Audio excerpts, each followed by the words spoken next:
Ayon sa ulat na inilabas ni Evan Sidery, tuluyan ng binitawan ng Utah Jazz si KJ Martin.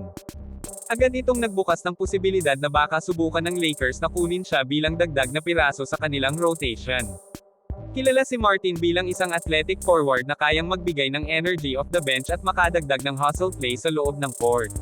Samantala, kung titingnan ang naging performance ni Martin noong nakaraang season, nag-average siya ng 6.2 points, 3.7 rebounds at 0.9 assists sa loob ng 19 minutes per game habang naglaro para sa Philadelphia 76ers at pagkatapos ay lumipat sa Utah. Hindi man malaki ang kanyang numbers kumpara noong nasa Houston Rockets siya kung saan umabot siya sa double figures ang points at mas mataas ang rebounds, makikita pa rin na may value siya lalo na sa second unit. Ayon kay analyst Keith Smith, ang dahilan kung bakit hindi nagtagal si Martin sa Jazz ay dahil mas binigyang prioridad nila ang mas batang prospects at mas established na veterans. Dagdag pa dito, sinabi naman ni Coach JJ Redick sa isang panayam bago matapos ang season na ang Lakers ay laging nakatingin sa mga versatile forwards na pwedeng tumulong sa spacing at defense. Kung ikukumpara ang laro ni Martin sa mga wing players ng Lakers ngayon, masasabi na malapit siya sa style ni Jared Vanderbilt, lalo na sa hustle at rebounding. Ang kaibahan, mas kayang mag-cut ni Martin papunta sa rim at mas mabilis siyang tumakbo sa fast break. Gayunpaman, wala pa siyang consistent na 3-point shooting na kailangan ng Lakers para makatulong kay LeBron James at Luka Doncic sa half-court sets. Sa kasalukuyan, ang Lakers ay may Marcus Smart at Austin Reeves bilang backcourt, habang si Vanderbilt at DeAndre Ayton ay nagdadala ng depensa sa loob. Kung makukuha nila si Martin, posibleng mas lumalim ang rotation lalo na kung may injury o foul trouble sa frontcourt.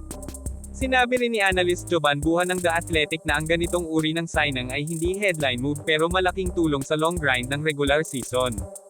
Ang hustle at energy ni Martin ay pwedeng magbigay ng spark sa mga game na mababa ang energy level ng Lakers. Kung pagbabasehan ang kanyang advanced stats, bumaba ang kanyang efficiency sa Utah dahil hindi siya nabigyan ng consistent role, pero noong nasa Houston pa siya at nakakuha ng mas maraming playing time, nagpakita siya ng kakayahan na makapagbigay ng double-digit scoring at solid na rebounding numbers. Sa supporting cast naman, malaking bagay kung paano makikipag-adjust si Martin sa mga tulad nina Jake LaRavia at Maxi Kleber. Si Kleber ay kilala sa 3-point shooting at spacing, habang si LaRavia ay versatile sa wing. Kung makakahanap si Martin ng chemistry sa kanila, mas magiging flexible ang lineup combinations ng Lakers. Ang tanong na lang ay kung paano siya gagamitin ni Coach JJ Redick at kung willing ba ang Lakers na bigyan siya ng guaranteed contract. Sa huli, ang pagkuha kay KJ Martin ay maaaring magmukhang maliit na move sa ngayon, pero pwedeng magdala ng depth na kailangan ng Lakers sa gitna ng isang mahaba at demanding na season. Hindi man siya siguradong sagot sa 3-point shooting na kulang pa rin sa roster, pero sa aspeto ng energy, hustle, at athleticism, may halaga ang kanyang posibleng kontribusyon. Balanced risk ito, hindi sobrang exciting, pero hindi rin walang kwenta. E-comment ang inyong thoughts sa baba at huwag kalimutang i-like at i-subscribe para sa mas marami pang Lakers updates.